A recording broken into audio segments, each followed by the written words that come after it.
सो जिहड़ा रिस्क लैण दी इंसान दी इच्छा वो उस प्लेयर चों भी निकलती आ, क्योंकि वो होर कोई नहीं ला सकता। तुसी मैं आपां अपनी जनानी दा ते नहीं ला सकते, लेकिन एक जुआरी अपनी जनानी नूं भी दा ते ला सकदा,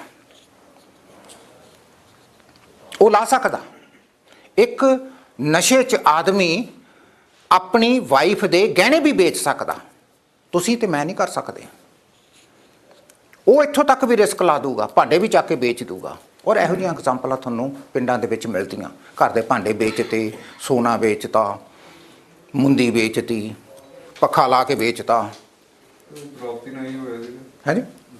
या सो समझण दी गल की आ, समझण दी गल की आ कि जे आपां ह्यूमन बीइंग्स नूं रिस्की बिहेवियर्स का पता लग जाए भी एज ह्यूमन बीइंग्स साडियां प्रोपेंसिटी कित्थे आ रिस्क लैण दी, एक कंटिन्यूअम साडा कित्थे आ, कि असीं एक सेफ पैरामीटर च फिर आपां function as a human beings सही कर सकते हैं। जे असीं उस सेफ पैरामीटर चों निकल जाइए बाहर, फिर आपां नूं जिहड़ा अपना रिस्क आ वो हाई रिस्क च कन्वर्ट हो जाता। रिस्क तो आप सारे लेने। अज सवेरे तुसीं उठ के आए हो, तुसीं रिस्क लेता, थोड़ा एक्सीडेंट भी हो सकता सी, तुसीं रिस्क लेता आने का, क्योंकि एक्सीडेंट सड़कों ते ही होंदे आ। कार चलाने हो तो एक्सीडेंट की तो प्रोबेबिलिटी हैगी हैगी आ। आप सारे रिस्क लेने, लेकिन जदों आप ऐसे स्क्वेयर चों बाहर निकल गए, हुण हाई रिस्क आ। और बहुत सारिया ऐसिया थ्रिल्स बनिया जिहदे ते तुसीं रिस्क लै सकते हो, और बहुत मिलियंस ऑफ डॉलर खर्च करते हैं ह्यूमन बीइंग्स उस रिस्क दे विच। जिहड़ियां वंडरलैंड च राइडां बनिया ऐ घुमा दिंदियां तुहानूं, वो risk the thrill uh.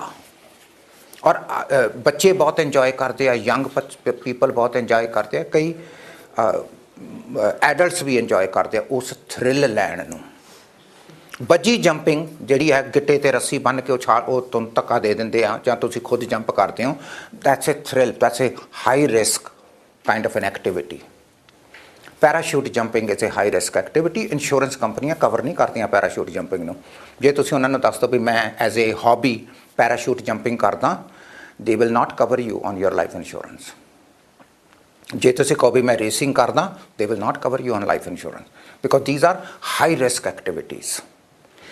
We gravitate as human beings, we gravitate towards it, क्योंकि दूसरिਆਂ ਦੇ ਸਾਹਮਣੇ ਜਦੋਂ ਅਸੀਂ ਦੱਸਦੇ ਆ ਵੀ ਮੈਂ ਸ਼ੇਰ ਮਾਰ ਲਿਆ, ਅਗਲਾ ਕਹਿੰਦਾ ਉਹ ਯਾਰ ਤਗੜਾ ਹੀ ਬੰਦਾ ਹੋਣਾ ਜਿਹੜਾ ਸ਼ੇਰ ਮਾਰਦਾ ਹੈ। ਹਰ ਇੱਕ ਬੰਦਾ ਨਹੀਂ ਸ਼ੇਰ ਮਾਰ ਸਕਦਾ। ਅਗਲਾ ਕਈ ਬੰਦੇ ਤੁਸੀਂ ਦੇਖਿਆ ਹੋਣਾ ਸੱਪ ਫੜ ਲੈਂਦੇ ਆ, ਹਾਈ ਰਿਸਕ ਆ, ਸੱਪ ਕੱਟ ਵੀ ਸਕਦਾ। ਔਰ ਜਿਹੜਾ ਬਹੁਤ ਜ਼ਿਆਦਾ ਸਕਿੱਲ ਸੱਪ ਫੜਨ ਵਾਲੇ ਆ ਉਹਨਾਂ ਨੂੰ ਵੀ ਕਈ ਵਾਰੀ ਕੱਟ ਲੈਂਦੇ ਆ, ਹਾਲਾਂਕਿ they are really skilled। ਉਹ ਆਸਟ੍ਰੇਲੀਆ ਦਾ ਇੱਕ ਹੁੰਦਾ ਸੀ ਨਾ, ਉਹ he was really good at catching snakes। he was really good, ਮਤਲਬ ਕਿ I mean he extreme risk ਲੈਂਦਾ ਸੀ ਉਹ, ਕਿਉਂਕਿ ਉਹਨੂੰ ਬੜਾ ਨੌਲੇਜ ਸੀਗਾ, ਉਹਨੂੰ ਉਹਨਾਂ ਦੀਆਂ ਬਿਹੇਵੀਅਰਸ ਦਾ ਉਹਨੂੰ ਪਤਾ ਸੀਗਾ ਵੀ ਇਹ ਕਿਵੇਂ ਬਿਹੇਵ ਕਰਦਾ, ਹਰ ਇੱਕ ਚੀਜ਼ ਕਿਵੇਂ ਬਿਹੇਵ ਕਰਦੀ ਹੈ, he knew and he could act on it, right.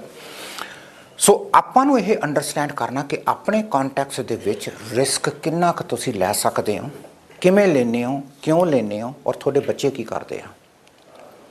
ਜੇ ਤੁਸੀਂ ਸਮਝ ਗਏ ਫਿਰ ਤੁਸੀਂ ਆਪਣੇ ਬੱਚਿਆਂ ਨੂੰ ਵੀ ਸਮਝਾ ਸਕਦੇ ਹੋ ਵੀ ਉਹ ਰਿਸਕ ਕਿੰਨਾ ਕੁ ਲੈਂਦੇ ਆ।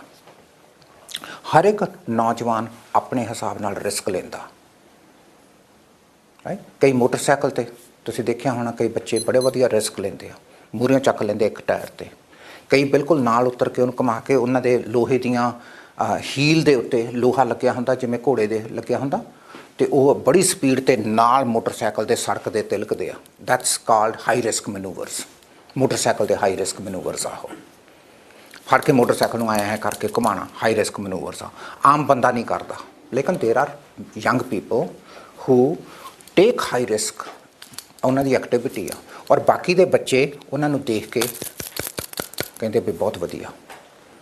ਓਕੇ ਨਾ, ਹਾਈ ਰਿਸਕ ਜਿਹੜੇ ਆਪਣੇ ਰਿਸਕੀ ਬਿਹੇਵੀਅਰਸ ਆ, ਆਪਾਂ ਐਜ਼ ਹਿਊਮਨ ਬੀਇੰਗਸ ਆਪਾਂ ਜਦੋਂ ਰਿਸਕ ਲੈਂਦੇ ਆ, ਆਪਾਂ ਨੂੰ ਅਲਟੀਮੇਟਲੀ ਇਹ ਡਿਸੀਜਨ ਕਰਨਾ ਪੈਂਦਾ ਵੀ ਆਪਾਂ ਨੇ ਹਾਈ ਰਿਸਕ ਬਿਹੇਵੀਅਰ ਦੇ ਵਿੱਚ ਇੰਗੇਜ ਹੋਣਾ। ਸੋ ਆਪਾਂ ਨੂੰ ਡਿਸੀਜਨ ਕਰਨਾ ਪੈਂਦਾ ਵੀ ਆਪਾਂ ਇੰਗੇਜ ਹੋਣਾ।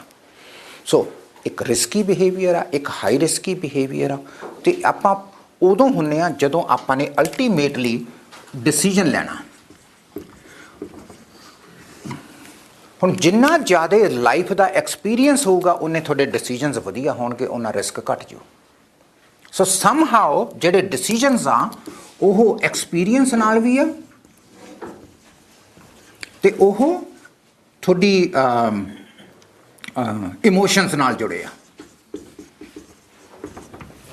ਹੁਣ ਜਦੋਂ ਯੂਥ ਆ, ਜਿਹੜਾ ਯੰਗ ਪਰਸਨਸ ਆ, ਉਹਨਾਂ ਕੋਲੇ ਨਾ ਤਾਂ ਆਪਣੀਆਂ ਇਮੋਸ਼ਨਸ ਕੰਟਰੋਲ 'ਚ ਆ, ਨਾ ਉਹਨਾਂ ਨੂੰ ਜ਼ਿੰਦਗੀ ਦਾ ਤਜਰਬਾ, ਤਾਂ ਆਫ ਕੋਰਸ ਉਹਨਾਂ ਦੇ ਜਿਹੜੇ ਡਿਸੀਜਨਸ ਹੋਣਗੇ ਹਾਈ ਰਿਸਕ ਹੀ ਹੋਣਗੇ, ਕਿਉਂਕਿ ਦੋਨੋਂ ਚੀਜ਼ਾਂ ਹੈ ਨਹੀਂ। ਇੱਕ ਤਾਂ ਇਮੋਸ਼ਨਸ ਨਹੀਂ ਉਹ ਕੰਟਰੋਲ ਕਰ ਸਕਦੇ ਯੂਥ ਜਿਹੜਾ, ਇੱਕ ਉਹ ਐਕਸਪੀਰੀਅੰਸ ਨਹੀਂ ਗਾ ਉਹਨਾਂ ਨੂੰ ਜ਼ਿੰਦਗੀ ਦਾ, ਮੈਚੋਰਿਟੀ ਨਹੀਂ ਗੀ। ਕਿਉਂਕਿ ਉਹਨਾਂ ਨੂੰ ਮੈਚੋਰਿਟੀ ਨਹੀਂ ਗੀ ਤੇ ਇਮੋਸ਼ਨਸ ਨਹੀਂ ਕੰਟਰੋਲ 'ਚ, ਜਿਹੜਾ ਉਹ ਡਿਸੀਜਨ ਕਰਦੇ ਆ ਉਹ ਹਾਈ ਰਿਸਕ ਹੁੰਦਾ।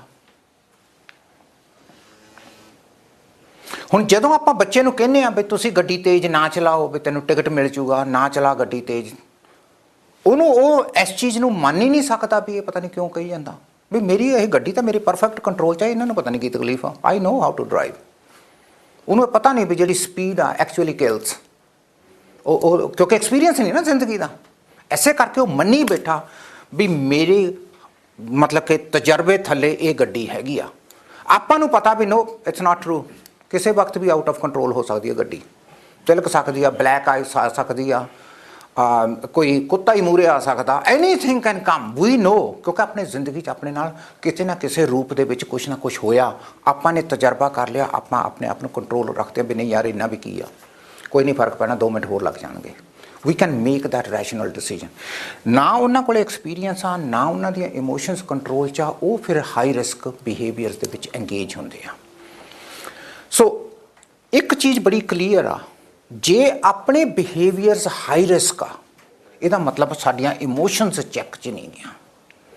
ਇਹ ਹੋ ਸਕਦਾ ਕਿ ਜ਼ਿੰਦਗੀ ਦੇ ਤਜਰਬੇ ਹੋਣ ਦੇ ਬਾਅਦ ਵੀ ਅਸੀਂ ਗਲਤੀਆਂ ਕਰੀਏ ਜਿਹੜੀਆਂ ਕਿ ਆਪਾਂ ਤੋਂ ਹੁੰਦੀਆਂ। ਆਪਣੇ ਕੋਲ ਐਕਸਪੀਰੀਅੰਸ ਹੈਗਾ ਲੇਕਿਨ ਆਪਣੀਆਂ ਇਮੋਸ਼ਨਸ ਕੰਟਰੋਲ 'ਚ ਨਹੀਂ। ਐਜ਼ ਐਡਲਟਸ ਐਕਸਪੀਰੀਅੰਸ ਤਾਂ ਹੈਗਾ, ਐਕਸਪੀਰੀਅੰਸ ਤਾਂ ਆਪਾਂ ਨੂੰ ਹੈਗਾ ਵੀ ਸ਼ਰਾਬ ਪੀ ਕੇ ਮਰ ਜਾਵਾਂਗੇ, ਐਕਸਪੀਰੀਅੰਸ ਤਾਂ ਹੈਗਾ, ਡਰੱਗਸ ਕਰਾਂਗੇ ਤਾਂ ਨੁਕਸਾਨ ਹੋਊਗਾ, ਐਕਸਪੀਰੀਅੰਸ ਹੈਗਾ, ਲੇਕਿਨ ਇਮੋਸ਼ਨਸ ਨਹੀਂ ਕੰਟਰੋਲ 'ਚ, ਉਹ ਟੇਕ ਓਵਰ ਕਰ ਲੈਂਦੀਆਂ, ਉਹ ਐਕਸਪੀਰੀਅੰਸ ਨੂੰ ਦਬਾ ਦਿੰਦੀਆਂ। ਕੋਈ ਨਹੀਂ, ਇੱਕ ਪੀ ਲੂੰਗਾ ਯਾਰ, ਕੁਛ ਨਹੀਂ ਫਰਕ ਪੈਣ ਲੱਗਿਆ। ਜਾਂ ਜਿਹੜੇ ਸ਼ਰਾਬ ਪੀ ਕੇ ਗੱਡੀ ਚਲਾਉਂਦੇ ਉਹ ਕਹਿੰਦੇ ਮੈਂ ਹਾਈਵੇ 10 ਤੋਂ ਦੀ ਨਹੀਂ ਜਾਣਾ, ਮੈਂ ਤਾਂ ਪਿੱਛੋਂ ਦੀ ਜਾਊਂਗਾ ਐ ਗਲੀ 'ਚੋਂ ਦੀ। ਉਹਨਾਂ ਨੂੰ ਐਕਸਪੀਰੀਅੰਸ ਆ ਵੀ ਡਰਿੰਕਿੰਗ ਐਂਡ ਡਰਾਈਵਿੰਗ ਨਹੀਂ ਕਰਨੀ, ਪਰ ਦੇ ਨੋ, ਪਰ ਇਮੋਸ਼ਨਸ ਕਹਿੰਦੀਆਂ ਕੋਈ ਨਹੀਂ, ਕੁਛ ਨਹੀਂ ਫਰਕ ਪੈਂਦਾ ਯਾਰ, ਹਰ ਇੱਕ ਕਾਰਨਰ ਤੇ ਥੋੜੀ ਪੁਲਿਸ ਅਫਸਰ ਹੋਊਗਾ, ਮੈਂ ਇੱਥੋਂ ਸਾਈਡ ਰੋਡ ਲੈ ਲੂੰ ਐਂ ਜੇ ਕਰਕੇ, ਮੈਂ ਚਲਾਊਂ ਥੋੜਾ ਸਲੋ, ਮੈਂ 50 ਤੋਂ ਉੱਤੇ ਜਾਣਾ ਹੀ ਨਹੀਂ। ਉਹ 80 ਦੀ ਸਪੀਡ ਤੇ ਵੀ 50 ਤੇ ਹੀ ਜਾਂਦਾ, ਪੁਲਿਸ ਰੋਕ ਲੈਂਦੇ, ਤੂੰ ਕਿਉਂ ਸਲੋ ਚਲਾਈ ਜਾਂਦਾ ਓਏ ਇੱਧਰ।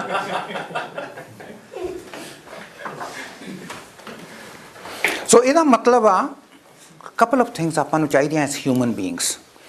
ਆਪਾਂ ਨੂੰ ਐਕਸਪੀਰੀਅੰਸ ਵੀ ਚਾਹੀਦਾ, ਆਪਾਂ ਨੂੰ ਆਪਣੀਆਂ ਭਾਵਨਾਵਾਂ ਵੀ ਕੰਟਰੋਲ 'ਚ ਚਾਹੀਦੀਆਂ। ਜਿਨ੍ਹਾਂ ਦੋਨੋਂ ਚੀਜ਼ਾਂ ਬਾਰੇ ਆਪਾਂ ਨੂੰ ਐਕਸਪੀਰੀਅੰਸ ਨੇ, ਇਹਨਾਂ ਦਾ ਮਿਕਸ ਕਿਵੇਂ ਕਰਨਾ। ਸੋ ਇਮੋਸ਼ਨਸ ਪਲੱਸ ਐਕਸਪੀਰੀਅੰਸ ਨੂੰ ਮਿਕਸ ਕਰਕੇ ਹੀ ਕੁਛ ਐਨਾਲਿਸਿਸ ਨਿਕਲਦਾ, ਪਰ ਆਪਾਂ ਨੂੰ ਪਤਾ ਨਹੀਂ ਮਿਕਸ ਕਿਵੇਂ ਕਰਨਾ। ਆਪਾਂ ਜਾਂ ਤਾਂ ਇਮੋਸ਼ਨਸ ਨੂੰ ਇੱਕ ਪਾਸੇ ਰੱਖਦੇ ਹਾਂ, ਐਕਸਪੀਰੀਅੰਸ ਨੂੰ ਇੱਕ ਪਾਸੇ ਰੱਖਦੇ ਹਾਂ, ਜਾਂ ਤਾਂ ਆਪਾਂ ਐਕਸਪੀਰੀਅੰਸ 'ਚੋਂ ਡਿਸੀਜਨ ਲੈਂਦੇ ਹਾਂ, ਫਿਰ ਆਪਾਂ ਨੂੰ ਇਹ ਨਹੀਂ ਪਤਾ ਲੱਗਦਾ ਇਮੋਸ਼ਨਸ ਦਾ ਕੀ ਬਣੂਗਾ, ਜਾਂ ਆਪਾਂ ਕੱਲੀਆਂ ਇਮੋਸ਼ਨਸ ਦੇ ਨਾਲ ਡਿਸੀਜਨ ਕਰੀ ਜਾਂਦੇ ਹਾਂ, ਫਿਰ ਆਪਾਂ ਨੂੰ ਇਹ ਨਹੀਂ ਪਤਾ ਲੱਗਦਾ ਵੀ ਐਕਸਪੀਰੀਅੰਸ ਦਾ ਕੀ ਬਣੂਗਾ। We don't know how to mix them to together. Emotions and experience ਦਾ ਮਿਕਸਚਰ ਕਿਵੇਂ ਕਰਨਾ, ਵੀ ਡੋਂਟ ਨੋ। ਔਰ ਉਹਦੇ 'ਚ ਸਾਰਿਆਂ ਨਾਲੋਂ ਜ਼ਿਆਦਾ ਪ੍ਰੋਬਲਮ ਕਿਹਦੀ ਆਉਂਦੀ ਆ, ਕਲਚਰ ਦੀ। ਇਹਨਾਂ ਦੇ ਵਿੱਚ ਕਿਹੜੀ ਪ੍ਰੋਬਲਮ ਆਉਂਦੀ ਆ, ਉਹ ਆਉਂਦੀ ਆ ਕਲਚਰ ਦੀ। ਜਿਹੜਾ ਕਲਚਰ ਆ ਉਹ ਨੁਕਸਾਨ ਪਹੁੰਚਾਉਂਦਾ, ਕਿਉਂਕਿ ਕਲਚਰ ਤੁਹਾਨੂੰ ਕਹਿੰਦਾ ਤੁਸੀਂ ਆ ਨਹੀਂ ਕਰਨਾ, ਤੁਸੀਂ ਉਹ ਨਹੀਂ ਕਰਨਾ, ਗੱਲ ਨਹੀਂ ਕਰਨੀ। ਹੁਣ ਕੈਨੇਡਾ ਦੇ ਵਿੱਚ ਸਾਰਿਆਂ ਨਾਲੋਂ ਜ਼ਿਆਦਾ ਨੁਕਸਾਨ ਉਦੋਂ ਹੁੰਦਾ ਜਦੋਂ ਤੁਸੀਂ ਆਪਣੇ ਬੱਚੇ ਬੱਚੀ ਦੇ ਨਾਲ, ਮੁੰਡੇ ਕੁੜੀ ਦੇ ਨਾਲ ਸੈਕਸ ਦੇ ਬਾਰੇ ਗੱਲ ਨਹੀਂ ਕਰਦੇ। ਕਿਉਂ? ਕਿਉਂਕਿ ਆਪਣਾ ਕਲਚਰ ਅਲਾਉ ਹੀ ਨਹੀਂ ਕਰਦਾ, ਆਪਾਂ ਸ਼ਰਮ ਦੇ ਹੀ ਮਾਰੇ ਰਹਿੰਦੇ ਹਾਂ, ਆਪਾਂ ਬਿਲਕੁਲ ਨਹੀਂ ਗੱਲ ਕਰਦੇ, ਕਿਉਂਕਿ ਕਲਚਰ ਕਹਿੰਦਾ ਵੀ ਨਹੀਂ ਯਾਰ ਇਹ ਕਿਵੇਂ, ਆਪੇ ਸਿੱਖ ਸੁੱਖ ਜਾਣਗੇ। ਅਸੀਂ ਕਿਵੇਂ ਗੱਲ ਕਰੀਏ ਮੁੰਡੇ ਨਾਲ, ਜਾਂ ਮਾਂ ਕਿਵੇਂ ਗੱਲ ਕਰੇ ਆਪਣੀ ਧੀ ਦੇ ਨਾਲ, ਲਾਈਕ ਹਾਊ ਦੇ ਗੋਨਾ ਡੂ।